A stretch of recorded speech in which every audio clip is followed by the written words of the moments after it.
I'm Ian, and I've been teaching guitar for a decade and playing for 2, and I can't tell you how many times I've heard somebody say, "Man, I'd love to be able to play lead guitar, but I just can't," or "I love what you did on that song, I wish I could do that." Maybe that's you, and if so, you're the reason why I'm making this series. I really believe that you're not as far away from playing lead guitar as you think you are. I think it's mostly just an issue of connecting ideas. I think all the raw materials are there, enough for me to make the claim that you already know how to play lead guitar. I think a lot of people have this idea that lead guitar parts are those that are trying to sound impressive or draw attention to themselves. A lot of them are, a lot of really cool ones are, but I think way more lead guitar parts are trying to do the same thing that every other instrument in a mix is trying to do, and that's make the song sound better. If you're cool with trying to shoot for that kind of guitar part, I think you probably have all of the skills that you need if you're a fairly confident acoustic strummer. So believe it or not, all you really need from your fretting hand to get started are these kind of chords in G that some of us jokingly call worship leader G chords.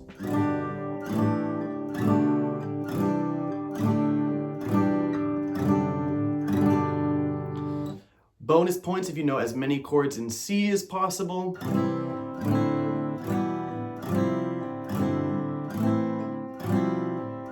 And as many chords in E as possible.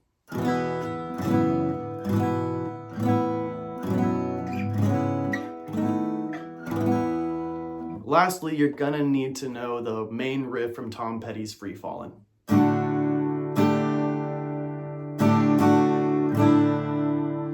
On your right hand, the more comfortable you are picking individual strings or groups of strings at a time instead of strumming all 6 strings, the better. So if any of that felt inaccessible or uncomfortable, don't worry, you can follow the link in this video's description and book a lesson with me, and you can pay me to teach it to you. Anyway, to get started with lead, we need to work from a baseline of what we're already doing on guitar.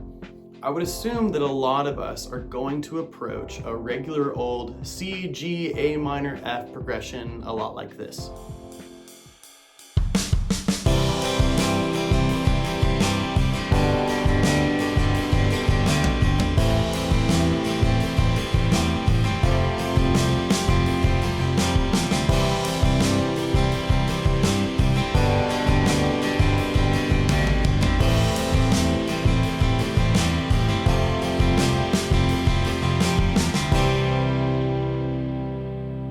A lot of folks are going to start playing lead as part of a broader transition from acoustic guitar to electric guitar, and one of the things they'll notice about the difference in sound is that electric guitars have a louder sustain relative to the transient of the note than acoustics do.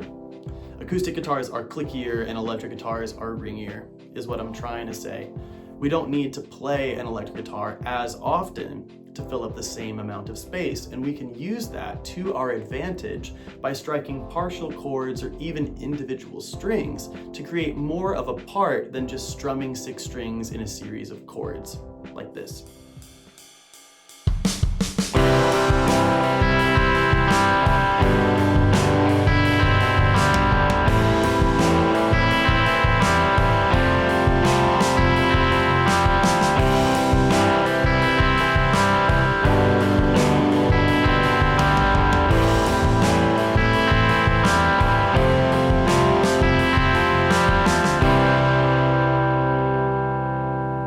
Another way that we can make what we're already playing cooler is by adding some melodic movement, and in keys like C, D, or G, this can be as simple as lifting up one of the fingers that we're using to fret one of the higher strings and just letting an open string ring for a moment.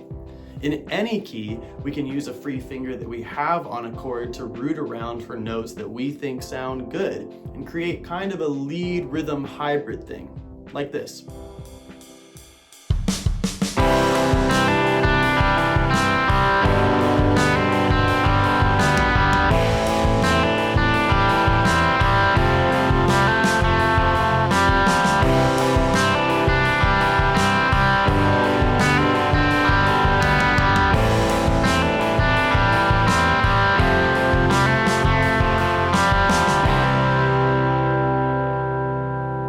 In the next episode, we'll start the process of creating the kind of supplementary part that can really take a song to the next level. But for now, all of the concepts that we just covered can really add dimension to anything you're already playing.